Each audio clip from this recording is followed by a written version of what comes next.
Movie की शुरुआत में हमें कुछ साल पहले का टाइम दिखाया जाता है, जहां पर कुछ वर्कर्स एक माइन में काम कर रहे होते हैं। उन पर नजर रखने के लिए एक डॉक्टर भी वहां पर होता है, जिसे एक आदमी बताता है कि काम के दौरान वर्कर्स को यहाँ पर कुछ रेडिएशन यानी शिवाय महसूस हुई और उन्हें लगा कि शायद यहाँ पर यूरेनियम है और वह बहुत खुश हो गए। उन्होंने बड़ी बड़ी मशीनरी यहाँ पर मंगवा ली और काम शुरू कर दिया कि देखते ही देखते काम के दौरान वह जमीन अंदर घुसने लगती है, यानी एक खान में जाने लगती है। तो डॉक्टर अपनी टीम को लेकर उस केव के अंदर जाते हैं, यानी जमीन के नीचे। तो वहां पर उन्हें एक बहुत बड़े जानवर का स्केलेटन मिलता है, यानी ढांचा। जब डॉक्टर उस पर गौर करते हैं तो उन्हें पता चलता है कि यह कोई स्केलेटन नहीं है, बल्कि वाकई में एक बहुत बड़ा जानवर है जो यहाँ पर सो रहा था और रोशनी पड़ने पर यह जिंदा हो गया था। और फिर हमें यह दिखाया गया है कि वह जानवर केव से निकलकर समंदर की तरफ चला गया था। दूसरी तरफ जापान में हमें एक साइंटिस्ट दिखाया जाता है जो कि फोन पर किसी से बात कर रहा था कि जिस जगह से वो जानवर निकला था वहां से अर्थक्वेक होता यहाँ तक आ रहा है। उसका उस जगह पर एक प्लांट होता है। वो कहता है कि अगर ऐसे ही चलता रहा तो मुझे तो अपना प्लांट खत्म करना पड़ेगा। तभी उसकी वाइफ आती है और वो अपनी वाइफ और अपने बेटे को लेकर वहां से चला जाता है। वो अपनी वाइफ से कहता है कि जो अर्थक्वेक के झटके आ रहे हैं ये मुझे कोई अच्छी बात नहीं लग रही, तो तब तक तुम मेरे प्लांट के पास मेरी टीम के साथ रहोगी। फिर हमें वही साइंटिस्ट एक लैब में दिखाया जाता है जो कि पता लगा रहा था कि असल में ये अर्थक्वेक के झटके आ कहाँ से रहे हैं, लेकिन उनमें से किसी को कुछ भी पता नहीं चल रहा था। तो वो कहता है कि सब मशीनरी ऑफ कर दी जाए, क्योंकि हम नहीं जानते कि ये झटके किस चीज के हैं। इसी के साथ वहां पर फिर से अर्थक्वेक आने लगता है और साइंटिस्ट की वाइफ भी वहां पर आ जाती है। वो वहां से भागने लगती है और चैम्बर में ब्लास्ट होने की वजह से एक पॉइजन गैस यानी जहरीली गैस उसकी तरफ बढ़ने लगती है। साइंटिस्ट अपनी वाइफ को बचाने के लिए आगे बढ़ता है, लेकिन तब तक बहुत देर हो चुकी थी और गैस पूरी तरह से कैबिन में फैलने लगी थी। तो उसकी वाइफ उससे कहती है कि दरवाजा बंद कर दो, इससे पहले कि गैस यहाँ तक पहुंच जाए। और ना चाहते हुए भी साइंटिस्ट को वह दरवाजा बंद करना पड़ता है और इसके बाद वह काफी उदास हो जाता है क्योंकि उसकी वाइफ अंदर रह गई थी। वह उससे कहती है कि हमारे बेटे का ध्यान रखना, और इसी के साथ रेडिएशन की वजह से वह पूरा का पूरा प्लांट तबाह हो जाता है। अब हमें 15 साल बाद का वक्त दिखाया जाता है। फोर्ट अब एक फौजी बन चुका था और कुछ मंथ की ट्रेनिंग के बाद वह अपने घर वापस आया था। वह अब मैरिड था कि उसकी वाइफ को कॉल आती है कि फोर्ट के डैड को पुलिस ने पकड़ लिया है। फोर्ट अपने दादा से नफरत किया करता था क्योंकि वह समझता था कि उसकी मदर की डेथ उनकी वजह से हुई, लेकिन अपनी वाइफ के कहने पर वह उन्हें मिलने चला जाता है और जाकर अपने फादर को पुलिस से छुड़वा लेता है। फिर वो दोनों घर आते हैं तो उसका फादर उससे कहता है कि बेटा वो एक एक्सीडेंट नहीं था, बल्कि उसके पीछे कुछ रेडिएशन थी और सेम चीज हम अभी भी फील कर रहे हैं फिर से। और वो अभी भी इसलिए अरेस्ट हुआ था क्योंकि वो उस जगह पर गया था जहां पर पुलिस ने जाने से मना किया था। वो बताता है कि मेरे दोस्त ने भी वॉइस फ्रीक्वेंसी नोट की है, यानी वहां पर से अजीबो-गरीब आवाजें आती हैं।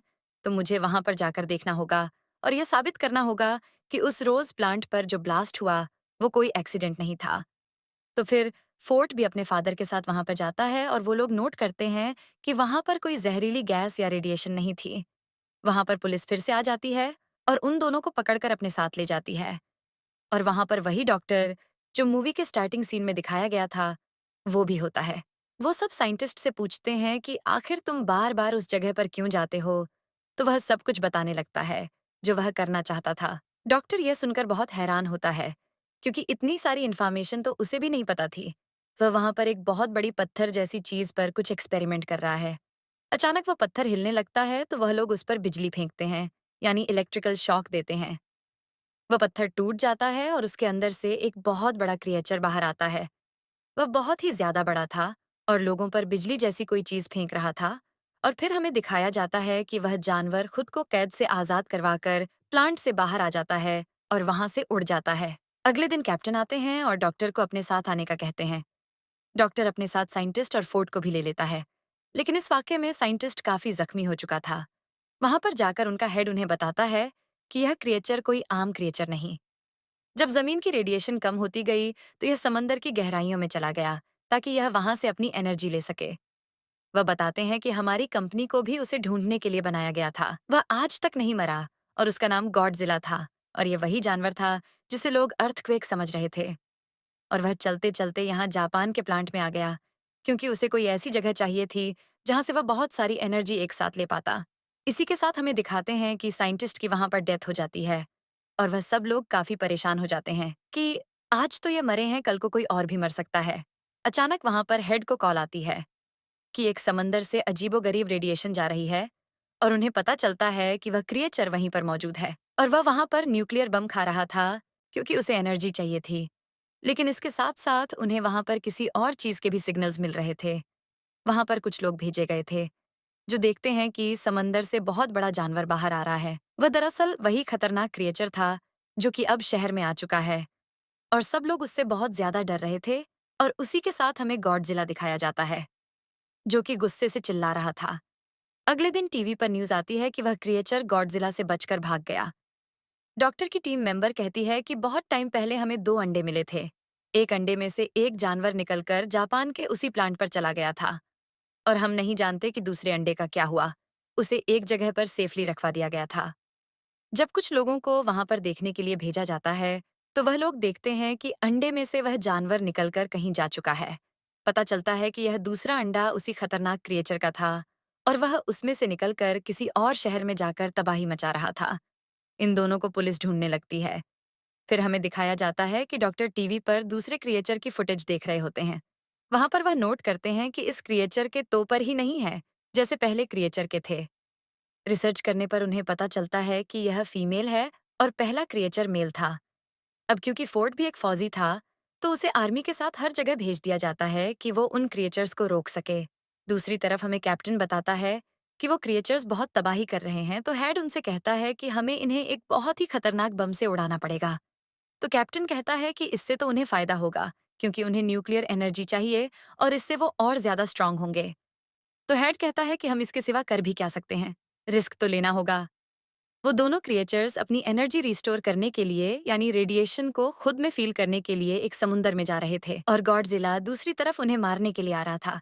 वो लोग सोचते हैं कि हमसे तो कुछ भी नहीं हो पाएगा, तो शायद गॉडजिला हम सबकी जान बचा ले। फिर हमें दिखाया जाता है कि वह क्रिएचर्स शहर में बहुत तबाही मचा रहे थे, लेकिन गॉडजिला भी वहां पर आ जाता है और आर्मी भी वहीं पर थी। फिर हमें दिखाया जाता है कि गॉडजिला इस क्रिएचर के सामने आ जाता है और ये लोग लड़ने लगते हैं। ये बहुत ही बड़े थे और लड़ते लड़ते बहुत चीजें डिस्ट्रॉय कर रहे थे, तो सब लोग पीछे हट जाते हैं।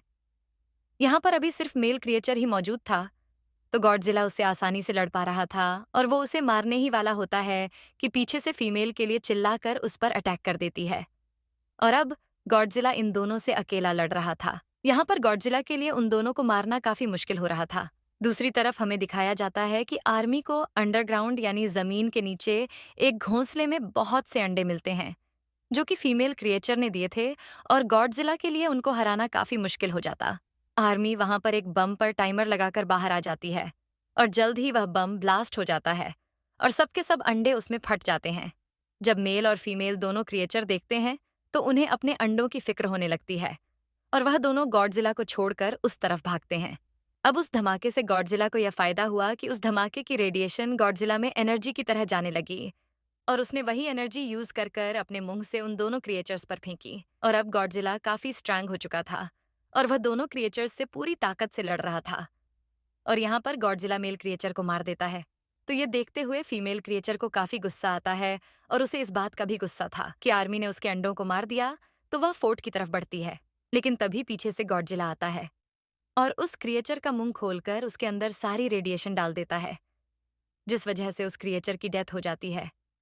फोर्ट भी काफी जख्मी हो गया था, इसलिए आर्मी उसे ले जाती है। अगले दिन हमें दिखाया जाता है कि गॉडजिला मर गया है, लेकिन तभी वो उठकर समंदर की गहराइयों में चला गया और इसी के साथ ये मूवी एंड होती है। उम्मीद करती हूँ आपको एक्सप्लेनेशन अच्छी लगी होगी। धन्यवाद।